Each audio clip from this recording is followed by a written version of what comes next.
নিৰ্বাচনৰ দিন চমু চাপি অহাৰ লগে লগে ৰাইজৰ মাজতো চৰ্চা লাভ কৰিছে। তেওঁলোকে কলিয়াবৰ বিধানসভা সমষ্টিৰ নিৰ্দলীয় প্ৰাৰ্থী জিতেন গৌৰ নে মিত্ৰজোঁটৰ প্ৰাৰ্থী কেশৱ মহন্ত নে ৰাইজৰ দলৰ প্ৰাৰ্থী প্ৰদীপ কুমাৰ বৰুৱাৰ পক্ষে তেওঁলোকে ভোটদান কৰিব।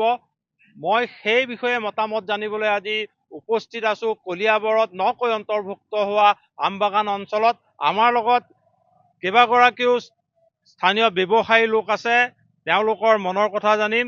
দাদা, যিহেতু নিৰ্বাচনৰ দিন চমু চাপি আহিল, কলিয়াবৰত 4গৰাকী প্ৰাৰ্থীয়ে প্ৰতিদ্বন্দ্বিতা কৰিছে। মিত্ৰজোঁটৰ কেশৱ মহন্ত, নিৰ্দলীয় জিতেন গৌৰ, ৰাইজৰ দলৰ প্ৰদীপ কুমাৰ বৰুৱা আৰু নিৰ্দলীয় জ্যোতিষ্ক ৰঞ্জন গোস্বামী। আপুনি কাৰ পক্ষত বা কোনজনক আপুনি পচন্দ কৰে? কেশৱ মহন্তই পাছ কৰিব।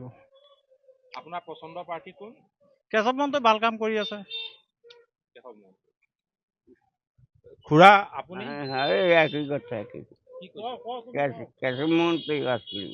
কেশৱ মহন্তই পাছ কৰিব। বাকী দুজন প্ৰাৰ্থী পচন্দ হোৱা নাই। পচন্দ হোৱা নাই, এইটো কথা নাই।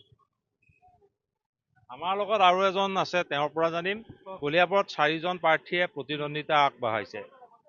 আপুনি কোনজন প্ৰাৰ্থী আপুনি পচন্দ কৰে? আমাৰ ৰাইজৰ যিজনে উন্নয়ন কৰি আছে আৰু কৰিব, আমি আশা ৰাখিছো তেখেতে ভোট দিম। প্ৰাৰ্থীজন কোন? প্ৰাৰ্থীজনটো এতিয়া আপোনালোকে গম পালে, মই যে কৈছো তাৰ পৰা আইডিয়াটো লৈ লওক, হয়নে নহয়? আপোনাৰ বক্তব্য কি হ'ব? হয়, নিশ্চিতভাৱে আমাৰ যি ৰাইজে বিচাৰিছে, আজি কেইবাবছৰ ধৰি আমাৰ যি ৰাইজৰ কাম কৰি আছে, আমাৰ কেশৱ মহন্ত ডাঙৰীয়া, সেইজনক আমি বিপুল ভোটত যাতে জয়যুক্ত কৰিব পাৰিম, সেইটো আশা ৰাখি সমূহ ৰাইজলৈ মই বিনম্ৰ অনুৰোধ জনাইছো। ধন্যবাদ। আমাৰ লগত আৰু এগৰাকী লোক আছে, তেখেতৰ পৰাও জানিম যে আহি থকা সময়বোৰত যিহেতু নিৰ্বাচন দিন চমু চাপি আহিছে, কলিয়াবৰত 4গৰাকী প্ৰাৰ্থীয়ে প্ৰতিদ্বন্দ্বিতা আগবঢ়াইছে। তেওঁলোকৰ পচন্দৰ প্ৰাৰ্থী কোন? আমাৰ পচন্দ বোলোতে এই পচন্দটো আজি নতুন নহয়। আমি কলিয়াবৰীয়া ৰাইজ, আমি আমাৰ যিজন মন্ত্ৰী, আমাৰ যশস্বী তথা সুনামধন্য মন্ত্ৰী, আমাৰ শ্ৰদ্ধাৰ কেশৱ মহন্ত ডাঙৰীয়া অকল বিধায়ক বা মন্ত্ৰী হিচাপেই নহয়, সামাজিক হিচাপে যদি আমি চাবলৈ যাওঁ, আগৰে পৰা আমাৰ এই অঞ্চলৰ লগত ওতঃপ্ৰোতভাৱে সামাজিকেই হওক, সাংস্কৃতিক হওক, খেলা ধূলাই হওক, ৰাইজৰ বিভিন্ন অসুখ বেমাৰ আজাৰ, বিয়া বাৰু, শ্ৰাদ্ধ ক্ৰিয়াকাণ্ড, সকলো সামাজিক জগতৰ লগতে আমাৰ কেশৱ মহন্ত ডাঙৰীয়া জড়িত হৈ আছে। সেই ফালৰ পৰা যদি আমি চিন্তা কৰোঁ, আমাৰ যদি আগন্তুক যি আমাৰ নিৰ্বাচন হ'ব 9 এপ্ৰিল তাৰিখে, আমাৰ ৰাইজে অলৰেডি সিদ্ধান্ত লৈছে যে আমাৰ মাননীয় কেশৱ মহন্ত ডাঙৰীয়াক যদি আমি এই অঞ্চলৰ পৰা বিপুল ভোটত আমি তেখেতক পুনৰাই যাতে আমি বিধানসভালৈ পঠিয়াব পাৰোঁ, তেতিয়াহ'লে আমাৰ আৰ্থিক, সামাজিক, শৈক্ষিক বিভিন্ন দিশৰ পৰা এই অঞ্চলখন আৰু অধিকভাৱে আগুৱাই যাব।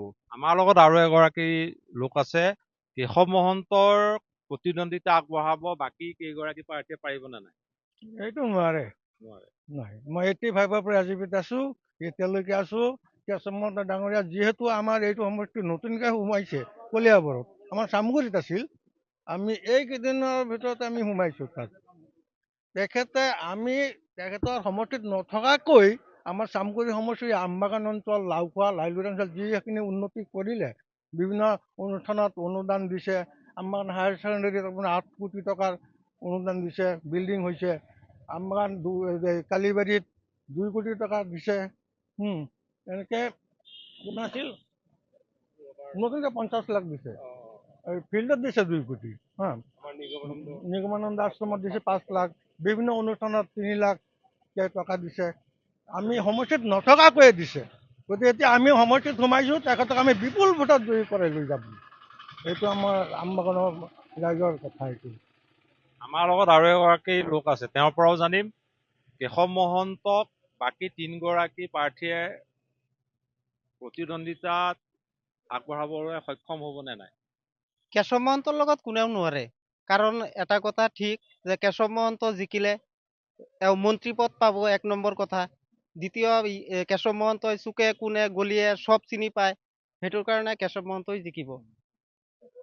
কিন্তু জিতেন বড়ো কেতিয়াও মানে মন্ত্ৰী পদ নাপায়, ই জিকিলে বিধায়ক হিচাপে থাকিব। গতিকে আপোনাৰ পচন্দ কেশৱ মহন্ত। কেশৱ মহন্ত। আপুনি আপোনাৰ পচন্দ কোন? পছন্দ তো আমাৰ কেশব মহন্তই। কথা হল কেশব মহন্ত বহুত কাম কৰিছে আৰ এতিয়াও আমি ৰাইজে চাওঁ যাতে আমাৰ কাম হব লাগে। কথা হল সেইটোৱে, আমি বেছি কিছু একো নকওঁ, আমাৰ ৰাইজৰ কাম হব লাগে। এনেদৰে দেখা গ'ল চামগুৰি সমষ্টিৰ পৰা কলিয়াবৰ বিধানসভা সমষ্টিত নকৈ অন্তৰ্ভুক্ত হোৱা আমবাগানৰ হাতে বজাৰে এতিয়া চৰ্চিত এটাই নাম মিত্ৰজোঁটৰ প্ৰাৰ্থী কেশৱ মহন্ত। আৰু কেশৱ মহন্তক এইবাৰৰ নিৰ্বাচনত আন 3গৰাকী প্ৰাৰ্থীয়ে প্ৰতিদ্বন্দ্বিতা আগবঢ়াবলৈ কোনো কাৰণতে সক্ষম নহ'ব বুলি আমবাগান অঞ্চলৰ ৰাইজে মত প্ৰকাশ কৰিছে।